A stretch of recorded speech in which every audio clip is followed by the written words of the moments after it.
Whoa, Jazz. Whoa. Whoa. Okay. That girl.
Good afternoon, everyone. It's so nice to see you all here this afternoon. Welcome. I'm Marta Howell, the Executive Director for Friends of Boca Grande, and we're looking forward to a fun talk this afternoon by our friend Gary Martin. With that, I think we're ready to get rolling, and I would like to invite James Martin to come up to the podium and introduce our featured guest. Thank you, Marta. Thank you, Marta. I met Gary through Erica, through Royal Palm Players, and upon meeting Gary, we found we had a lot in common, fishing and hunting and outdoors. So we became instant friends. I refer to, someone asked, are we related? No, not actually. We're brothers from different mothers, but we're very close, very good friends, and it's nice to have that relationship. You know, this is the great adventures of Gary Martin. And you got to ask, is this guy really real or not? But I got to share with you a few stories as an introduction. You know, you're probably going to see a slide or two of Gary and I. We've fished together, we've hunted together, we fished together in Argentina, here, Michigan, Idaho, Wyoming. We've hunted together in Florida and also in Montana. But what you're not going to hear Gary say is that 5.5 weeks before we were out in Montana to bird hunt, he had a knee replacement. Or you're not going to hear him say that on the morning of our first hunt, there was 7 inches of fresh snow as we're walking 7 to 17 miles a day across these fields, stumbling because we can't see where we're going. You're not going to hear Gary say that he took a bad fall, and upon falling, he twisted his new knee that he had replaced and broke a rib. He was in such pain that the guide and I thought he was having a heart attack. So upon removing the shotgun from underneath him very carefully, the guide started to running to get a cell phone signal to call 911. And I'm sitting there comforting Gary thinking, oh my God, he's going to die right here in front of me. What am I going to say to Erica? So all of a sudden, Gary pops up and says, okay, I think I'm fine now. So I whistle, we bring the guide back. Gary proceeded to hunt the entire day and the week with a cracked rib and wrenching his knee. What you're not going to hear Gary say is that beautiful photograph of the golden Dorado, I got no credit. I took that photograph. So I just want you to know, what a great photograph, right? Yes, thank you, thank you. And what you're not going to hear Gary say is that that's a 33-pound golden Dorado. Not only was the biggest fish of the entire week, it was the biggest fish of the entire season. It's an absolutely stunningly beautiful fish. We're fishing with 8 weights, and I call it equivalent of, we're casting maybe 1,000 times a day for these fish. And we're casting with long streamers that I call wet squirrels because it's heavy, and 1,000 times a day. Gary's not going to tell you this, but no matter how big a fish I caught, if I caught a 25-pounder, he caught a 28-pounder. If I caught a 30-pounder, he caught a 33-pounder, just every time. He's probably not going to tell you either that no matter how far I was learning to cast with these flying squirrels and how beautiful the presentation was, he was casting 10 or 15 yards longer. His presentation was better. It's remarkable seeing the man with a fly rod or shotgun in his hands. It's a work of art. So without any other delay, I'm going to bring forward Gary to talk about the great adventures of Gary Martin.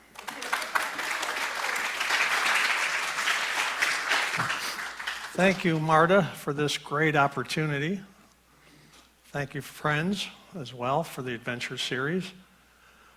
Thank you, James, for your kind words. Although, didn't we agree that you were going to work on your propensity for understatement?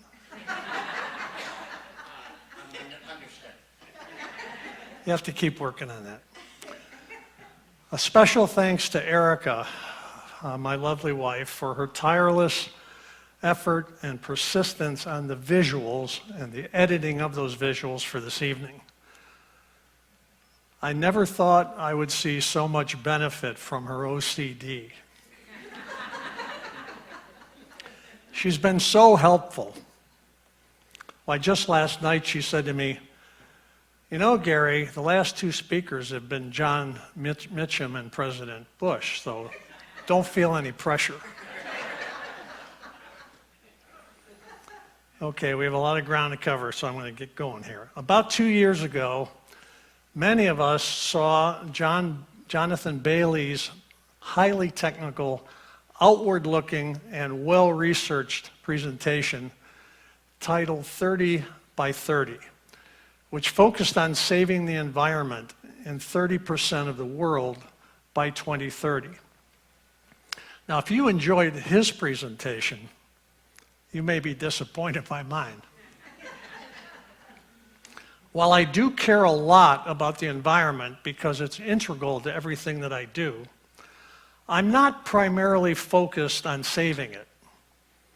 In fact, sometimes I'm barely able to save myself. That's why a more appropriate title for this afternoon might be Misadventures and Near Misses. My presentation is not going to be technical or cerebral or externally focused. Rather, I feel it's visceral, introspective, and highly personal. So highly personal that my sister, who's watching from home in Grand Rapids, Michigan, will have never heard some of these insights or some of these stories. It may not be particularly educational, but hopefully it will be engaging and thought-provoking and maybe a little bit of fun. In fact, I wouldn't normally even accept an invitation to speak as an adventurer, not because I haven't had plenty, but rather until I was asked, I hadn't ever really thought about what I do as consciously planned adventures. It's just that I passionately indulge in activities that I love. And sometimes real adventures just sort of happen. 3 of these occurred right here near Boca Grande. A few have been life-threatening. And then there are those that were conscious and deliberate and occurred within the context of my working life at Procter & Gamble, rather than while recreating. It will be my honor to share just a few of these with you today. I would have said my pleasure until I remembered what Winston Churchill had said. He said there are only 2 things in life from which I derive intense pleasure. And public speaking isn't one of them. As background, I retired early to enjoy my passions: wing shooting for upland birds, archery and archery hunting, fitness swimming, pistol shooting, dog training, and both fly tying and fly fishing. I especially enjoy all the amazing places where I do these things and indulge these interests, and where both adventures and misadventures occur. Of course, just being married to Erica is an adventure. Fortunately, one that was planned. Now, these interests have taken me to New Zealand about 30 times, primarily to trout fish. I've also fly fished in Argentina, Chile, Venezuela, Mexico, Russia twice, Iceland, Sweden, British Columbia about 25 times, Ontario, England, and all over the US. And the dog training and wing shooting adventures have also been broad geographically, although somewhat less so, because of the difficulty nowadays traveling with dogs and firearms. Perhaps some background here before the adventures themselves might help frame how dedicated or possessed I can be. To harvest this world-class elk with a bow and arrow, I hiked 10 miles a day at 9,500 feet elevation on the Apache Indian Reservation in New Mexico to catch this golden dorado, and I can't remember who took this photo, but James Martin and I drove to Tampa, then flew to Panama, then to Buenos Aires, then to Corrientes, and finally drove another 3 hours before arriving at our lodge. And the only thing James said about that trip was next time he would arrange the logistics. With Jerry Edgerton, I walked up to 26,000 steps per day, fortunately without a broken rib, and 30 miles over 3 days, up and down the mountainside to shoot upland birds. Now here's Jerry getting a kiss from Jazz, my setter, after a long day. Now, it's probably obvious, but Jazz has a very good nose for bourbon. Before marrying my final wife, Erica, I flew to Iceland for a date twice. Now Erica only lets me go there to fish.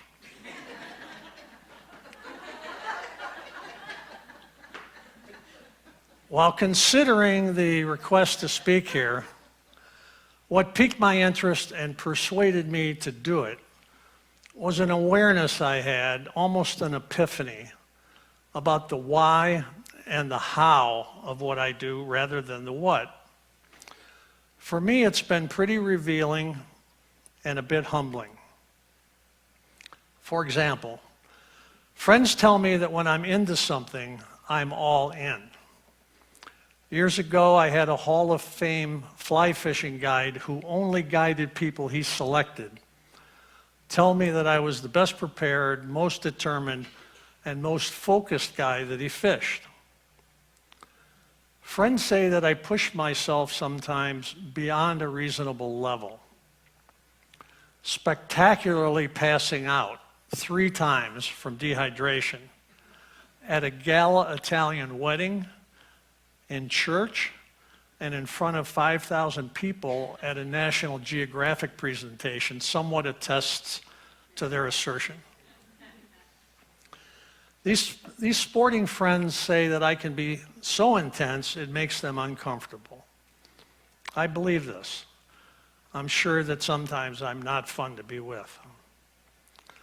While preparing for tonight, I've become aware that pursuit of perfection sometimes drives me to stretch my capability and to intentionally make activities more difficult than they would otherwise need to be. For example, while training young dogs, I find it critical to be absolutely consistent. That's why I do. Here, fetch. Come on, Janice. Right here, fetch, right here. All right. All right, good girl. Come on, fetch. Fetch, come on, bring it here. Good girl. Here we see that even my dogs are intense about studying their craft. Next slide, please. No.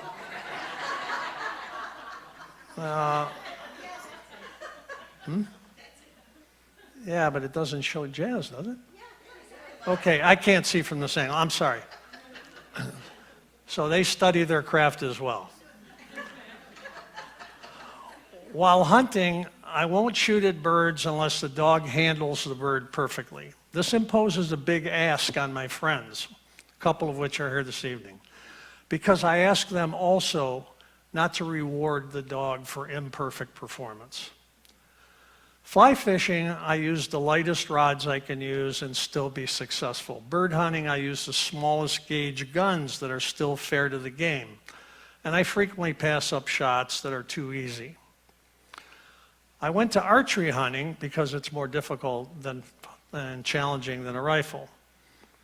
I once sat up in a tree 30 feet for 12 hours waiting for a shot, which never came. I once bow hunted again in a tree in Green Bay, Wisconsin for 6 hours at 30 below zero. I shot a deer, and while I was cleaning the deer, the blood was freezing on my hands. And I won't shoot unless I have a near certain kill. I'm very proud that I've never lost a wounded deer. So one conclusion might be that it's the planning, the preparation, the challenge, and the strategy where I find a lot of the joy, rather than the catching or the killing. It's about the stalk and the fair chase and the psychology of it all. The shooting has become anticlimactic, and I release virtually all the fish that I catch. The satisfaction for me comes from having done something well at the extreme outer edge, or even beyond my ability. Of course, I miss shots, make bad casts, and do some things that in retrospect seem mindless. But I'm not easily deterred, and I'm hardly ever discouraged. For example, in one of Erica's favorite stories, we were shooting driven grouse in England, where everyone is dressed in a precise and proper manner, as only the Brits can do with such nonchalance. Ties and vests and breeks. British ritual at its finest. Now, driven grouse can be incredibly difficult, at times flying up to 100 miles an hour with a tailwind. To capture the extreme difficulty of their speed and aerobatics, I showed up wearing a GoPro head-mounted camera. causing raucous laughter and abundant ridicule all along the line of these rather stuffy shooters. Fortunately, the birds came to my position in the line of shooters that day, and I shot well beyond my normal capability. Those weren't all mine, by the way. While capturing some awesome video. Now, this video was intended to be far more satisfying than the mere shooting. And I was already planning the sweet revenge that I would get by showing it at dinner. That is, it would have been sweet had I remembered in the excitement to turn the camera on. Unfortunately, the boys have a very long memory of that shoot. While we're on Erica's favorites, I went to New Mexico with a friend to hunt elk by horseback. I was met at the Albuquerque airport by the great-great-granddaughter, truly, of Geronimo, who drove me to the trailhead where we would meet the guides and the horses. Sunset was fast approaching, and the ride into our tent camp would require about 5 hours of riding in complete darkness. Before embarking, the trail master approached me to inquire about my riding experience and asked, "Have you ridden a horse before?" I replied, "Sure." "That's great," he said. "And when did you last ride?" I sheepishly answered, "I think I was 3."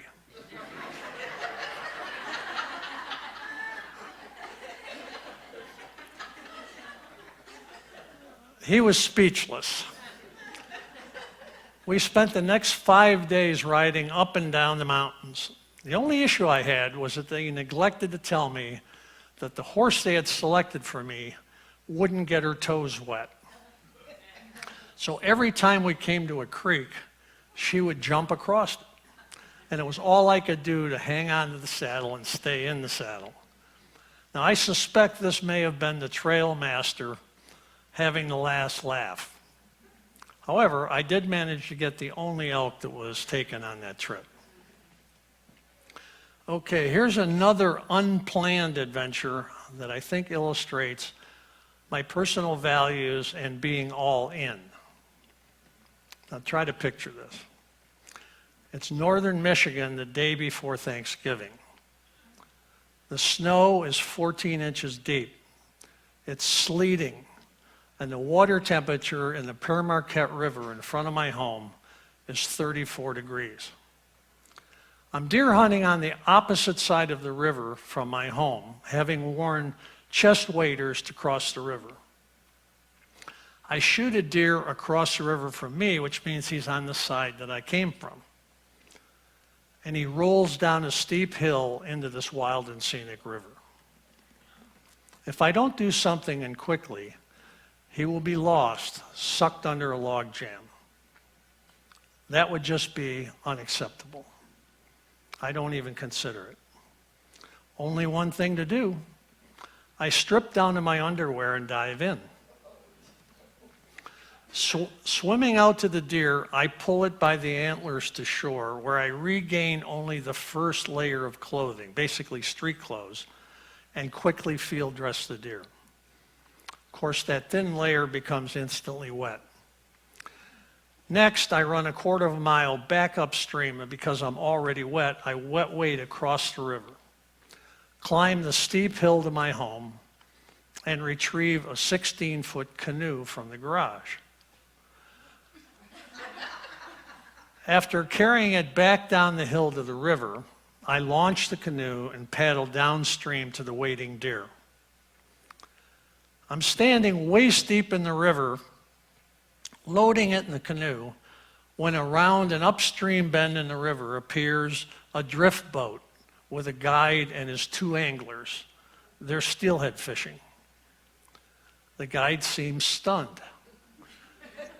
Calls out to me, "Ever hear of waders?" I reply, "Absolutely, but I don't wear them until December."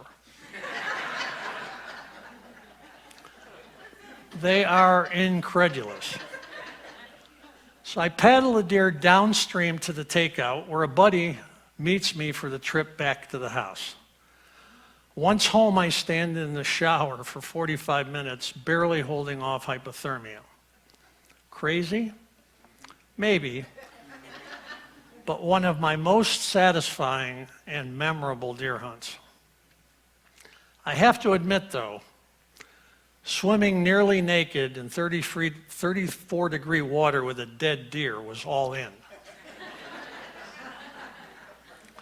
I don't know if this swim qualifies as a full-blooded adventure or not, but it was an outcome of a personal standard that began with my father saying, "Son, if you kill something, you can't waste it." Parenthetically, as an 11-year-old, I once shot a robin out of the air with an arrow. My dad unfortunately observed this miraculous shot without feeling the same awe that I was feeling. I don't remember Mom's recipe or what that robin tasted like, but that was the last robin I shot. Clearly, the dining aspects of this adventure weren't intentional. But why? Why make things more difficult? Why risk personal injury? I certainly love my life, my wife, and I look forward to hopefully many more years of these pursuits. While it's true that some of these adventures and misadventures I've found myself in resulted from intentional choices, for example, those related to my business career, others were merely the result of pushing the personal envelope and occasionally ending up in the right place at the wrong time. So why? In the most simple terms, I believe now that I push myself in pursuit of perfection, in large part because of the early guidance, again, that I got from my dad. Let me explain. I was adopted at age 4 months through the church by an amazing middle-class set of parents in Niagara Falls, New York. My father was a very gifted welder, cabinet maker, electrician, and mechanic. One of these guys who could do virtually anything with his hands. As a welder, he worked with exotic metals and was among the first to do so, and was chosen by the military, even though he had never served, to weld on the Hiroshima bomb. Although he had terrific grades, he was unable to go to college as he was the second youngest in a family of 7 brothers and sisters. He was a devout Christian, head usher in our church. I never heard him swear. My mother and he had an understanding that they never went to bed angry. Net, a man of few words, high principles, and equally high expectations. On rare occasions, he also revealed a wry sense of humor. Even though I was successful in sports and with schooling, especially with competitive swimming, Dad never asked to see my grades. It was simply understood that they would be the best that I could do and that I would go to college. While I know he was proud, he never expressed an expectation that I should break state and national records or become an all-American swimmer. Rather, he just expected my best. For him, good enough just wasn't. For example, once at a prestigious swim meet where I won both my events, he walked out because he knew that I hadn't given my best. And because he knew that I knew, he never mentioned it. By the way, that was my last swim in high school and my last chance to break my own state record. Dad's behavior at this meet was a reflection of 2 values that he lived by besides never waste game. They were can't, never did anything. And if it's worth doing your best. These weren't slogans to him. He didn't care if I lost races or didn't get all A's, as long as I had done my best.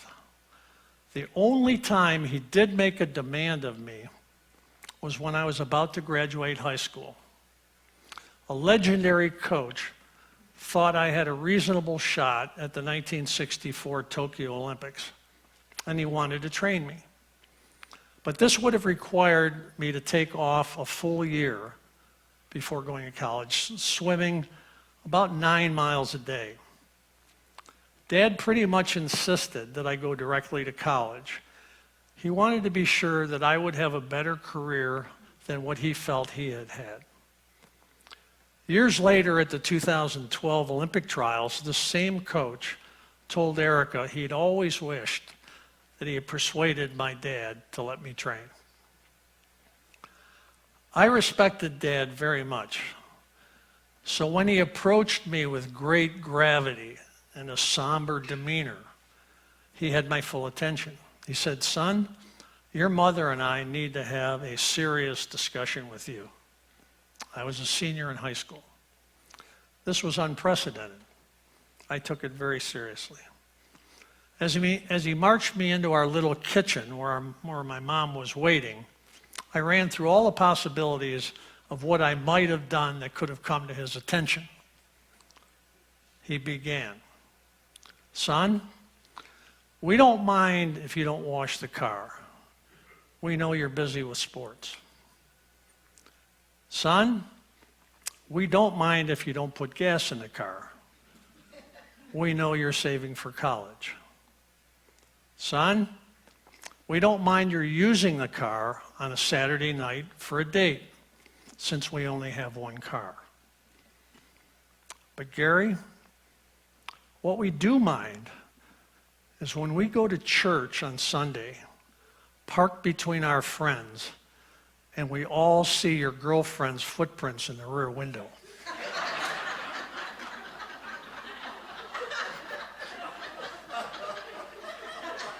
See, he did have a sense of humor.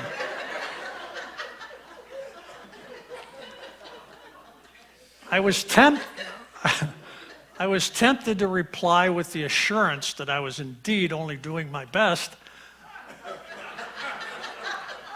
but decided I'd just better take my lumps. What's the insight in all this?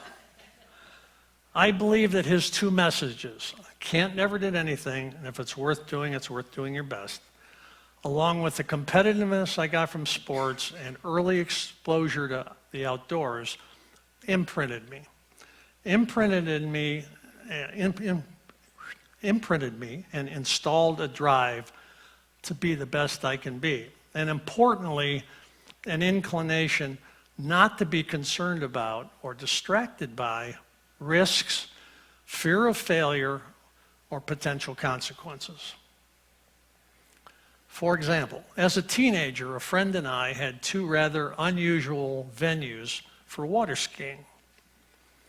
The first was narrow country roadside ditches that contained about 10 to 12 inches of water.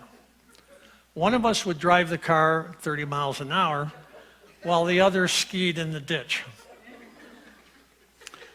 The second venue was even more stimulating.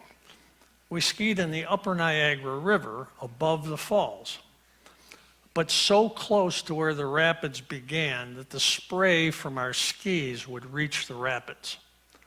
No oars, no spotter, no anchor in the boat. Now today you could never get away with that, and most teenagers thankfully aren't idiotic enough to try. Beyond this early imprinting, I'm not sure exactly what role genetics play. So let's see how this imprinting played out in a working life context. Some background. During the 90s, I was responsible for Procter & Gamble's worldwide product supply system. That included everything from the purchasing of anything we purchased, the manufacturing of all of our products, all of our engineering, distribution, and customer service. So raw materials to Walmart. Our objective within that organization was to become a source of competitive advantage for the company in ways that would be largely invisible to our competitors, such as with our internal cost structure. Our rallying cry was competitive advantage through stealth. This was symbolized by the F-117 stealth fighter, and a replica of the stealth fighter was awarded to any manufacturing facility anywhere in the world that achieved very challenging predefined goals. In preparation for our annual senior management meeting, I decided I think I'll try to borrow a stealth fighter for a real stealth fighter video for an inspirational celebration at this meeting. Long story short, I called Norm Augustine, a Procter & Gamble board member, who at the time was the CEO of Lockheed Martin, who produced stealth fighters. He was also a former Undersecretary of the Army. I called to see if they were producing any, and he said they weren't. But he referred me to a 4-star general at the Pentagon. This rather abrupt general commented that I was insane and hung up on me. Not to be deterred, a quality I mostly attribute to my mother, I called another board member, Dick Cheney. Dick asked who the general was and said, "Oh, I know him. Let me see what I can do." About 15 minutes later, my direct phone line rang. "Is this Mr. Martin?" "Yes, sir, General." "Where do you want it?"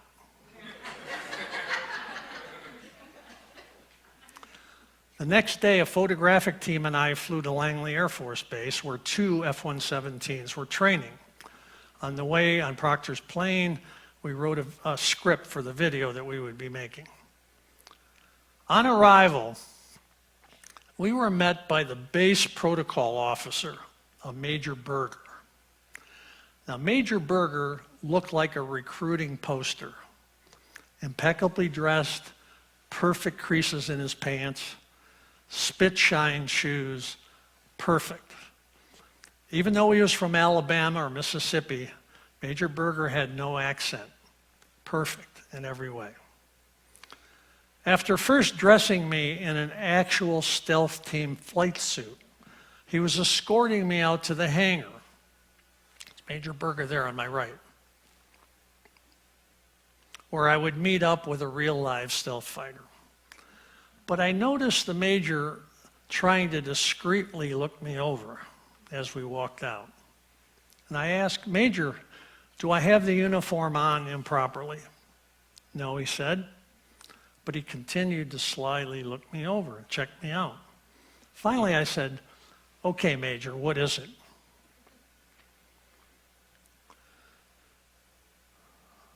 Okay, I got ahead of myself.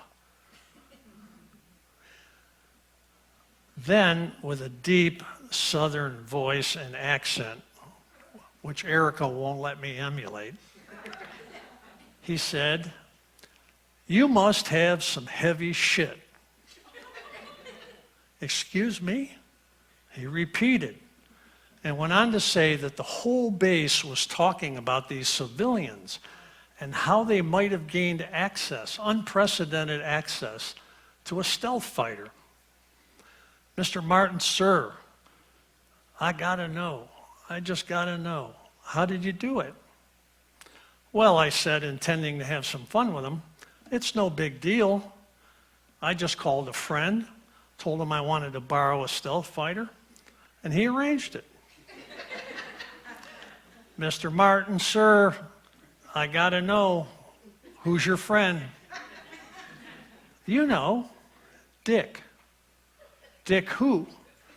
"Dick Cheney." "Oh, Mr. Martin, sir, you do have some heavy shit."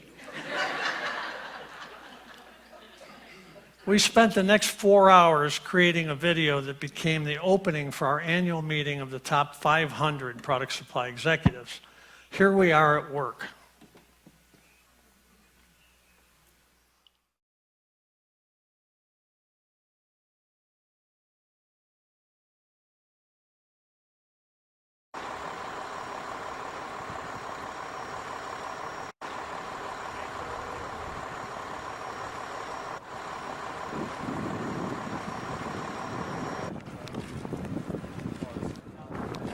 You'll let me know when we get done.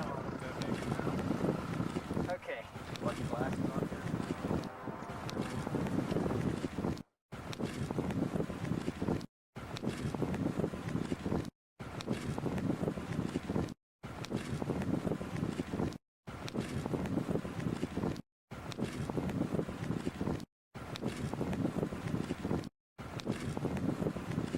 That's great.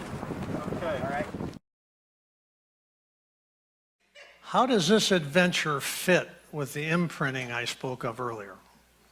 Well, honestly, it never occurred to me it wouldn't be proper or possible to try to borrow a stealth fighter by involving Norm Augustine, a four-star general at the Pentagon, and Dick Cheney. I had what I hoped would be an engaging way to open a meeting, so I just went all in. Here's a cut from the finished product that we used at the meeting. And Gary Martin's last to compete. What's he going to do to make up for time? Wait. What's he doing?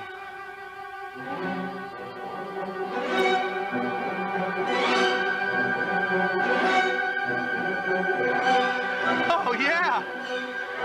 We should have known! He got transportation! Look at him go!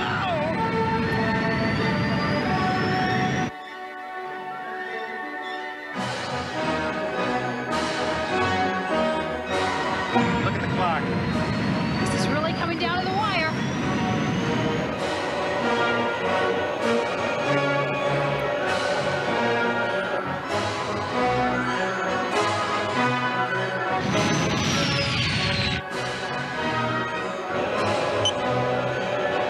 Can he do it? Do you believe in miracles? Yes!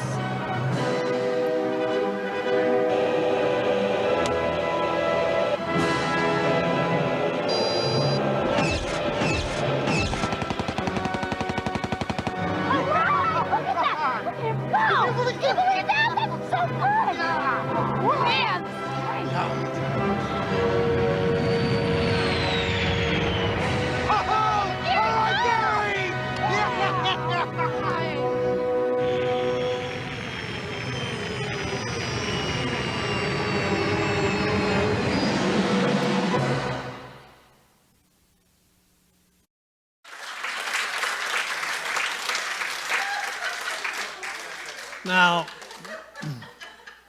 ironically, gaining access to a stealth fighter for filming was so preposterous to my organization, they concluded it was trick photography. They only offered mild applause. I was shocked and disappointed until after an intermission, I explained the story, and it was real. Then they went wild. Left-brained engineers. While we're in the workplace, let's look at another example of being all in. I'm in New Zealand on a fly fishing trip. Here's what fly casting looks like.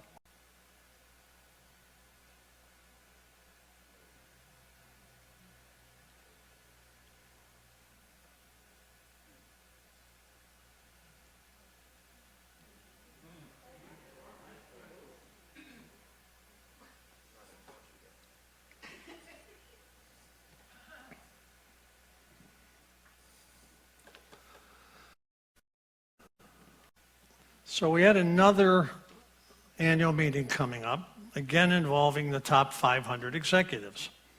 We had just concluded a highly successful first 5-year goal period, and I wanted to both celebrate and launch what would become our second 5-year commitment to audacious goals. I thought about it every day while I was fishing in New Zealand. How could I reward their accomplishments, motivate them to dedicate 160 manufacturing facilities around the world to another 5 years? On the way to the airport before leaving New Zealand, I decided on the theme, which you've already seen, another leap forward. So I asked our driver to stop at the Kauaru Bridge, where bungee jumping was originated. I asked my starter wife to record on a camcorder an impromptu introduction to the meeting with the bridge in the background. In these remarks, I applauded the organization's progress, expressed great confidence in their ability to continue, and said that as an expression of that confidence, I was going to go jump off the bridge. Here's the video.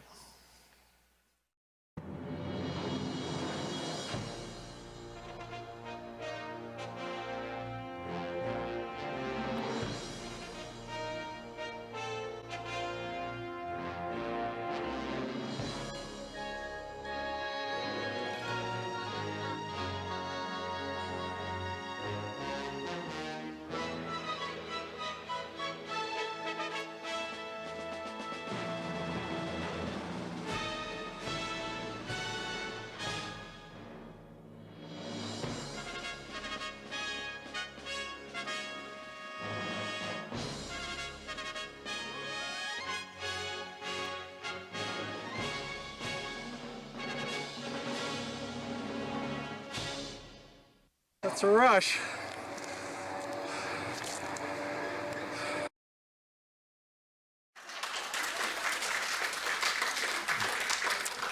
Sadly, once again, they thought it was trick photography. Until I reassured them it was real. Do they ever learn? Now, bungee jumping and still fighters were fun. Some of my misadventures weren't. Some were terrifying. I'm home from college and roughed grouse hunting with an adult neighbor south of Buffalo, New York. Grouse hunting normally occurs in very thick woods. The shooting is very challenging as the birds are very nervous, quick to flush, and extraordinary flyers. Hunters are armed with shotguns, much like quail hunting, except in much thicker woods. My adult neighbor, Smitty, and I are walking along about 20 yards apart. Without a dog to help, we're being as quiet and stealthy as possible. As I look ahead, I see a dog appear, and then quickly several more. They are completely silent. They are scruffy and a mixture of breeds. One looks like a cross between a fox and a dog. They are the pack of wild farm dogs I've heard about, but have never seen. As I say, they're wild, living off what they can kill, mostly cows and deer and other domestic dogs. Much like wolves, except without their fear of man. Possibly rabid. At first, they don't notice us, but then quickly they do, and immediately set a course toward us. When they're still 100 yards away, I yell to Smitty, "Hey, look at this. We have a bunch of dogs coming." At first, I'm sort of happy, or at least curious to see them. I'm not yet scared. When they get to about 15 yards, still completely silent, I notice that their teeth are barred and the hair on their neck is standing up. They've chosen to focus on me. Now I'm aware I'm in deep trouble. I'm terrified. Smitty is too far away to help. There isn't time to climb a tree, and outrunning them is out of the question. Fortunately, I'm carrying a 16-gauge Ithaca pump shotgun that's loaded with 5 shells. At 10 yards, just as the leader starts his spring, I shoot him, and quickly the one behind him. They're down to 5 from a pack of 7. Growling now, they shift their attack to Smitty, who shoots one and wounds another. They're down to 3. They flare away. I totally lose it. I can't stand up for the adrenaline. Smitty is badly shaken as well. It takes a while, but we eventually resume our hunting. Later, I noticed the fox-dog mix slinking along parallel to me, like a cat, about 20 yards out. He's alone, still apparently hungry, but less courageous without his buddies. I pepper him with birdshot, but it's not lethal. Smitty and I decide maybe it'd be best to call it a day. I call this an unplanned adventure or misadventure, which of course didn't quell my love for hunting or dogs. Closer to home, I'm waiting alone with a fly rod near an area we call the playground. It's here in Charlotte Harbor. And I'm looking for snook or redfish. It's foggy, and through the fog, I hear what sounds like a baby crying. As I continue down the shoreline, the crying becomes louder. So then, through the fog, I see a gator swimming toward me along the shoreline. It's maybe 25 yards away. Since it hasn't seen me yet, I'm wondering, would I be best to silently withdraw or to rustle my legs in the water to let it know I'm there? But before I can decide, it swims closer. Now it's 15 yards, and I see it's not a gator. It's a panther carrying a kitten in her mouth, which is the source of the crying. She sees me at about the same time I recognize her. She glares at me with a guttural growl, apparently deciding whether I'm a threat to her kitten and what her next move will be. After what seems like a very long time, she takes a last look, spins around, and swims across the narrow cut that I'm waiting and flows up the mangrove bank to dry land. Her full length and long tail are clearly visible, even in the fog. She shakes off and disappears silently into the mangrove. I continue fishing. What else would you do? But I'm not totally focused. In fact, this adventure brought new meaning to the term wet waiting. I've had one other confirmed sighting of a panther in the harbor mangroves, but it wasn't at all threatening. Here's another unplanned misadventure close to home. I'm wading a sandbar with a fly rod again across from Pineland Marina. I'm looking for redfish. And I've beached my flats boat on the sandbar, which is the first and only time I've ever done that rather than anchor. I'm focused, looking for a tail or a wake to reveal a fish. This spot has been good to me, so I figure they're here. I just have to find them. But then I get this weird feeling that I'm being watched, and I am, by him. About 75 yards up the bar I'm standing on, this enormous boar hog has appeared. He's come out of the mangroves that joins the bar, and he is seriously upset. He breaks into a dead run toward me, full-on charge. Thankfully, I'm only 15 yards from the boat. It's a race, and I get to the boat before he gets to me. I push off, jump in the boat, thinking that I'm good. Surely he won't come into the water after me, but he does. He wades in up to his chest and closes to within about 8 feet of me, grinding his cutters before returning to the bar. I'm okay, but I'm seriously shaken. I have no doubt that had he been able to reach me, he would have killed me. Later, I learned that it's pig mating season.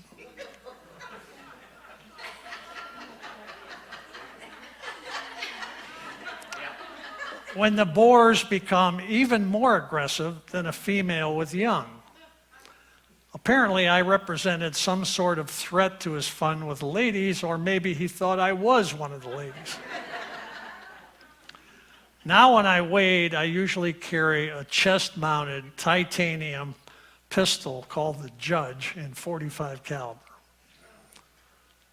Even the score a little bit. Finally, let's look at a Western adventure. Here's a look at a home I built in remote Montana in 2008, 2009 on 1,500 acres of land. It was 9 miles south of Roy, Montana, a town of 80 people. Biggest problem in the high school was crystal meth, followed closely by teen pregnancy. While it's remote and very windy, it's filled with elk and mule deer and white-tailed deer and 4 kinds of game birds. It's paradise for me. Unfortunately, the only appeal it provides to Erica is for conjugal visits. Most of the rest of the time, I'm pretty much alone. Let me rephrase that. I am totally alone, 100% of the time, except for male hunting buddies. In November of 2012, I invite a buddy to bird hunt, and the hunting is great. I've built a roaring fire in the wood stove, and we're into some good bourbon. He decides to turn in about 10 p.m. Because Hurricane Sandy is raging up the East Coast, I decide to stay up late and watch the news. Before the news comes on, I jump in the shower. When I come out, the ceiling is on fire. I'm naked and he's sound asleep. I fill a pot with water and throw it on the ceiling, which has no effect. And I yell to John that we're on fire. It's impossible to describe what I'm feeling. I throw on only a pair of pants and shoes, grab a ladder, climb up on the roof with a high-pressure water hose. I'm terrified that I will fall through the roof into the fire. But I have to try to put it out, to do my best. It's quickly apparent that without an axe to open up the roof, I'm wasting my time. Priorities need to be sorted out. First, I rescue my dogs from their indoor kennel. John's already gone, or I would have got him out. Maybe. Then I evacuate the cars and a four-wheeler. All the while, the fire is gaining intensity. Imagine? And spreading by the, aided by the wind, the very dry ghost wood exterior, and later by exploding ammunition and ignited propane bottles. I empty the safe of my gun collection. Now, I brilliantly decide to go back upstairs and salvage what I can. A 30-foot-long steel-clad ceiling beam is on fire over my head. It comes loose from the ceiling and lands on a custom leather couch less than 2 feet from where I'm standing. I'm removing a spotting scope from a tripod.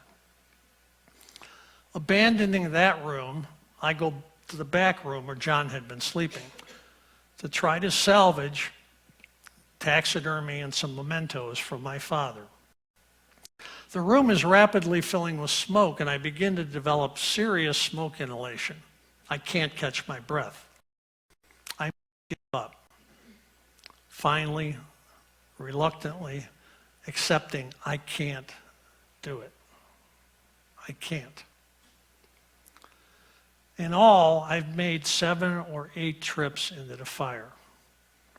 Finally, I go down to the floor on my hands and knees, put a bandana over my mouth, and crawl down the inflamed stairway on my stomach. By now, it's an hour and a half since I first exited the shower. The local volunteer fire department has finally shown up. There's nothing they can do but keep the fire from burning up half of Montana. Propane is exploding, and it sounds like a war as ammo goes off. The vehicles are parked over 100 yards from the fire, and still the dogs and I can barely stand the heat. Later, the insurance company determines that the source was either a faulty wood stove or faulty wiring. But the fire was the hottest he had ever investigated, and there was no actionable proof of construction flaws. Everything, washer, dryer, refrigerator, freezer, stainless steel dog sink, completely incinerated, gone. Here's the home the next morning. Heartbreaking. Heartbreaking. In hindsight, I'm not proud of my actions that evening. In fact, I'm pretty embarrassed. I risked my life for material objects and mementos, but I was driven to try to do what I could, my best. Nothing much else to say about it. I was compelled. I had residual effects, both physical and anxiety, for months, along with a raspy John Wayne voice and a friend who isn't anxious to hunt with me again, or especially to sleep over. Accepting that I couldn't determine or control the outcome was very difficult for me. These are just a sampling of my adventures and misadventures, truly. I have quite a few more that all could have easily resulted in my death. I've even considered a book titled My 9 Lives, but that really doesn't work because, frankly, there are quite a few more than 9. In conclusion, don't waste game. Never did anything. If it's worth doing your best. Sports, genetics equals all in. Bottom line, I've learned a lot about myself in putting this together and the why and the how of what I do. And for that insight, I thank Marta and friends, and especially all of you. Thank you for coming. Perhaps in the future, I'll be a bit more circumspect in pursuit of my passions, but don't bet on it. Thank you.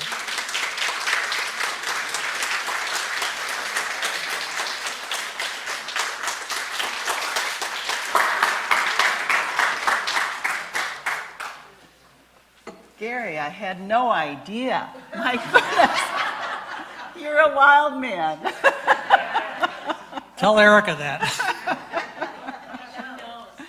Thank you so much. We Thank do you. have a few questions, and you can text them to me. There's the number, and I can see what you've got. But I want to start out by asking, you talked a lot about the influence of your father on you. What about your mom? Did she have any kind of influence on you? Yes, that's a really good question. I think in a family, my guess is that you have mother's influence, dad's influence, and you probably have some influence that overlaps. So overlapping area might be your faith, your religion, honesty, respect for others. So I've talked mostly about my dad, which I would summarize as inspiration and aspiration to try to be my best. My mom's influence, I think, was very complementary. It was very much determination, grit, mental toughness. That, along with my dad's inspiration and aspiration, I think was a good mix. I mean, I could tell you a quick story about my mom. Unfortunately, she had stomach cancer, and they surgically removed as much as they could. 12 years later, came back as pancreatic. During pancreatic, she went from 130 pounds to 88 pounds. Her last 4 weeks, she lived on frozen Gatorade ice cubes. Aw. So we got the family together to say goodbye and tell stories, as you do. And she said she had one regret. And I said, what's that? She said, I regretted waiting 7 years to adopt. And I said, why did you wait 7 years? And she said, because for the first 7 years, I wasn't sure I could be the mother I wanted to be. About a week or so later, I was on a business trip in Asia. Somehow she tracked me down, and she said, I've got to ask you something. I said, what's that? She said, would it be okay with you if I died? Or do you want me to hang on? So, of course, I said, go. She did. Well, now I can't talk, Gary. Oh, she was a tough cookie in a good way. That's wonderful. All right, let's both of us collect ourselves here for a minute. I was also interested, you obviously you were adopted, and you talked a little bit about that, but what role do you think that genetics played in your passions and drive?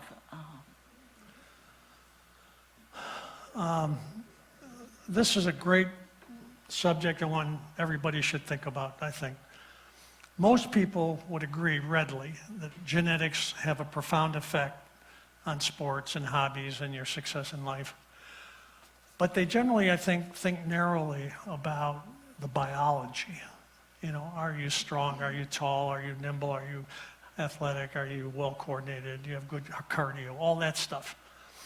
I think of genetics with a capital G, more of a three-legged stool. So biology, critical, but I also think about choice and temperament. What do I mean? By choice, I mean choosing those things that align with the biology so that you're suited biologically for the things that you make a choice on. So for example, for me, in swimming, I had inherently biology, I had the cardio, good heart, very flexible joints, all of which were good. After I developed an allergy to chlorine and couldn't swim competitively anymore, I said, well, I've got great hand-eye coordination. I'm going to try racket sports. So I started playing racket sports. I'm crazy, right? 5-6 days a week. 5 medial meniscus tears. 2, a double knee replacement, and then a revision. All because those knees that were so flexible for swimming were not a good choice for sports, for racket sports. Temperament. What do I mean by temperament? The third leg. Swimming, I'll use that as an example again. It's an inherently boring, grueling, lonesome, terrible thing to practice. What other sport can you not breathe but less than half the time? So I think you have to have a temperament that will put up with that. Let's change subjects. Golf. I don't have the temperament for golf because I'm not patient. It would drive me crazy to have people in front of me and behind me and have to wait for a tee time and all that stuff. And I know there are a lot of golfers, and I'm not, I'm fine with golf, but it's not for me. The other thing that wouldn't be for me, and I've done some of it, is racing motorcycles, racing cars, racing snowmobiles, because I'm a speed freak and I take too many risks. And for that reason, I never learned to fly. So choose the sports or hobbies. Shooting, I have good hand-eye coordination, so it works. Choose the things that work for you and have the temperament, and you have a temperament for. Good advice. Gary, would you share with the audience what your favorite secret fishing spot is in Charlotte Harbor? No. Inquiring minds want to know. Well, I'm discouraged right now with the fishing in the Charlotte Harbor. I think the water quality is an issue that needs to be dealt with. I really do. It's becoming so crowded. We need rules about running along shorelines and tearing up the bottom. There's still good fishing, but it's become much more difficult. Redfish here now are about as difficult as bonefish. snook are impossible if they see you before you see them. Impossible. On a fly rod. Not if you chum them or do bait fishing, but to do it at a high level with a fly rod or something, very difficult. But no, I'm not going to tell you. Well, where are you headed to next? I am going Friday to Georgia to a plantation called Winfield, where Jazz and I are going to hunt for quail for 3 days. And then I'm going to go to Bray's Island, where we just bought a home, and I'm going to hunt for quail 3 days there. Then I'm going to come back here and do a week or two of fishing before they operate on my thumb and replace this joint, which I've worn out fly casting. And I will be in a full brace for 12 weeks, Oh, no. not able to squeeze anything. Oh, boy. So Erica gets a break. Gary, thank you so much for sharing your stories with us. Okay. Thank you all. Thank you.